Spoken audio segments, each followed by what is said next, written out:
Assalamualaikum warahmatullahi wabarakatuh. Apa kabar kawan-kawanku semuanya? Semoga sehat selalu dilancarkan rezekinya, selalu diberi kesehatan oleh Allah Subhanahu wa taala. Amin Allahumma amin.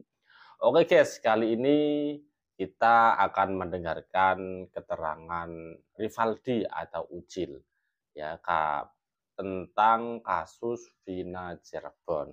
Karena apa? Ini keenam terpidana kan sedang menjadi PK nih kemarin tuh. Nah, dan kemarin itu ada 6 terpidana, diantaranya ada Rivaldi atau yang biasa dipanggil Ucil, sudah memberikan keterangannya.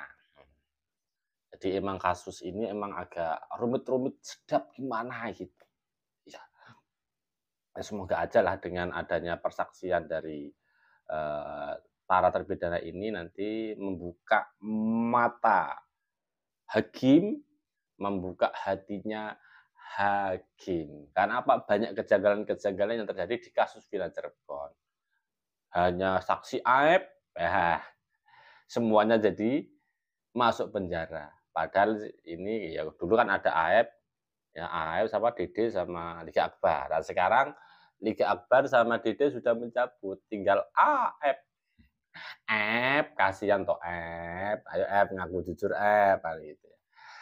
Nah, kita dengarkan guys, apa itu persaksian di sidang PK dari Rivaldi atau Ucil.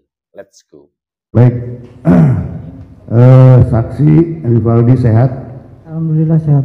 Bisa kita melakukan tanya jawab ya? Bisa. Rivaldi ini adalah salah satu yang dianggap sebagai pembunuh Eki dan Vina. Ya. Saya ingin cerita Rivaldi itu kenapa bisa tiba-tiba Rivaldi itu ada di Polresta Cirebon.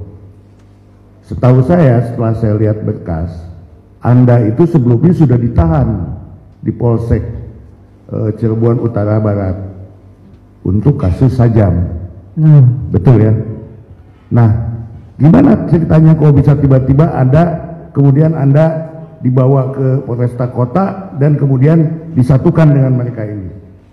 Jadi ceritanya saya sudah 3 hari di dalam polsek, tiba-tiba orang tua almarhum sama teman-temannya itu unitnya datang menanyakan kejadian, kamu tahu nggak kejadian yang di flyover ini, kejadian apa Pak? Itu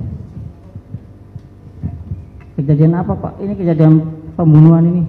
Nggak tahu Pak, saya udah 3 hari di sini Pak. Nah di situ saya langsung dijedot-jedotin ke teralis. Di situ saya masih berontak, nanti dulu Pak, ini apa-apaan Pak? Udah kamu ngaku aja, teman-teman kamu di Polres udah pada ngaku semua. Teman-teman saya siapa Pak? Kata saya tuh, teman-teman saya siapa Pak? Nah setelah itu Sudirman dibawa masuklah ke ruangan sel itu. Sudirman dibawa masuk, saya lihat tuh Sudirman, saya masih teriak-teriak di situ, kamu siapa? Saya nggak kenal kamu, kata saya tuh. Kalau kamu kenal saya, coba nama saya siapa? Nah akhirnya si Sudirman yang mana orangnya? Gitu loh. Itu Pak yang ada tatonya, yang ada tato di lehernya Pak. Nah udah gitu, saya nggak kenal kamu siapa? Kata saya gituin kan. Nah Sudirman nyebutin nama saya Andika. Sedangkan saya bukan Andika, saya teriak-teriak saya bukan Andika, saya tetap dibawa Pak. Saya tetap dibawa ke Polres. Setelah sampai di Polres, saya langsung dilempar dari mobil siang-siang itu. Saya dilempar, saya diseret, dibawa ke ruangan narkoba. Saya dipukulin di situ. Saya masih ngelawan di situ. Akhirnya mereka bilang, udah kamu ngaku aja, kamu yang bunuh, kamu yang merkosa. Saya merkosa siapa Pak? Saya bunuh siapa Pak? Saya nggak tahu Pak, udah terserah Bapak Pak. Saya mau gimana, saya terserah Bapak Pak. Setelah itu saya udah habis-habisan dipukulin. Sekitar jam 2, jam 3 lah saya dibawa masuk ke ruang sel tahanan. Saya ketemu sama Hadi sama Eko tuh. Dan ternyata mereka juga udah babak belur juga Pak. Setelah saya tanyain, karena saya kan emosi Pak ya. Mana teman-temannya yang lain, kata saya tuh. Nah saya tanya tuh si Hadi sama si Eko, gimana sih kamu, kata saya tuh. Bukan saya kan, bukan ini yang bawa-bawa kan gitu loh. Sampai ditanya nama tahanan yang lain juga. Nah udah gitu, akhirnya mereka cerita. Nah, sampai saya pernah ngajak mereka bareng-bareng, ayo tahan bareng-bareng, ayo biar kita pulang sama-sama. Jangan mau diakui, jangan mau ditandatangan itu BAP, itu berkas kata saya itu. Ayo sama-sama, kata saya itu di dalam sel itu. Sampai akhirnya sore datang lagi tuh anggota bawa berkas tuh.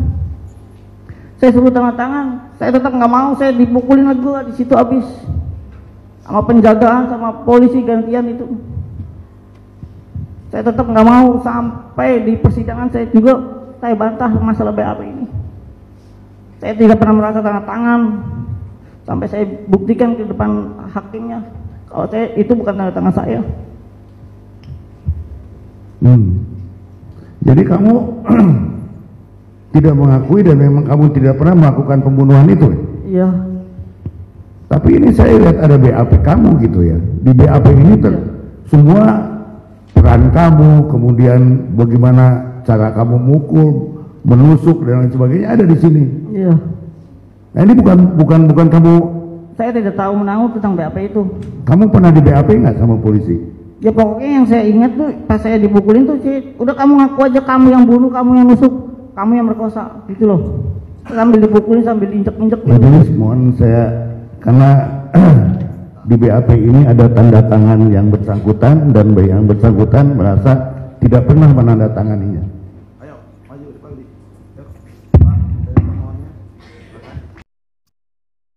Jadi dari keterangan Ucil atau Rivaldi ini, ternyata Rivaldi ini sebelum ditarik ke kasus Vina ini, nah Rivaldi ini sudah mempunyai kasus, guys.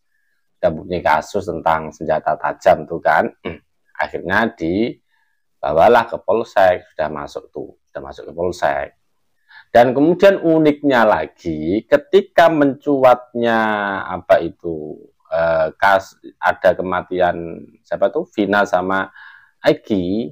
Nah, mungkin kalau pandangan saya ya, karena polisi ini kan atau Ibtu Rodiana ini yang asalnya tuh kecelakaan sudah ditangani sama Polsek Cirebon tuh bagaimana tuh. Kemudian mau ditarik ke pembunuhan, kan nggak ada bukti sajamnya tuh. Nggak ada bukti sajamnya kan, kata pakai samurai itu katanya itu. Akhirnya mencari cara gimana, nah ini dapat ketemu yang namanya Rivaldi ini. Dan waktu itu dikatakan namanya Andika. Kan gitu. Jadi Rivaldi ini ya ibarat orang itu ya nggak tahu apa-apa tentang hal itu, tapi disuruh ngakuin. Nah gitu. Dan ini aslinya kuncinya itu ada di Sudirman ya, kalau dari keterangan Rivaldi-nya. Jadi kuncinya itu ada di Sudirman. Saya kira Sudirman ini sudah disetir. Dan juga keterangan Hadi itu di video yang sebelumnya itu juga Sudirman juga yang apa itu, yang lurus-lurus aja, artinya mungkin ikut arahan dari polisi itu tadi. Ya artinya pokoknya kuncinya di Sudirman. Sudirman sudah disetir. Karena apa? Menurut kabar yang beredar, Sudirman ini termasuk ya mempunyai apa ya, mental yang gimana gitu, yang kurang lah. Nggak seperti layaknya orang-orang pada umumnya. Jadi lemah mental lah Sudirman. Tinggal ikut aja Sudirman ini. Jadi polisi memanfaatkan Sudirman ini. Apa yang dikatakan Sudirman ini langsung, maka dari itu langsung aja. Maka orang-orang dari yang terpidana ini kan pada berontak semua kan. Karena sebenarnya dari keterangan Sudirman ini khususnya si Rivaldi. Anehnya lagi Rivaldi itu tidak kenal dengan Sudirman. Nggak kenal dengan Sudirman, sama semua terpidana yang ada di yang masuk ke kasus Vina ini tidak ada yang kenal Rivaldi. Anehnya Sudirman kok bisa nyebut Andika. Yang Andika yang dimaksud itu apa tadi? Rivaldi itu. Padahal dari namanya aja sudah salah. Tinggal asal tunjuk aja. Nah inilah. Jadi Sudirman sudah disetir, saya kira. Sudah disetir. Masa cuma sekedar salah apa namanya ini? Pengucapan, bukan pengucapan ya. Salah nama, tapi masih tetap di bawah si Rivaldi ini. Masih tetap benar. Tapi dan hebatnya Rivaldi ini ya, karena emang benar-benar tidak ngakuin itu, ya.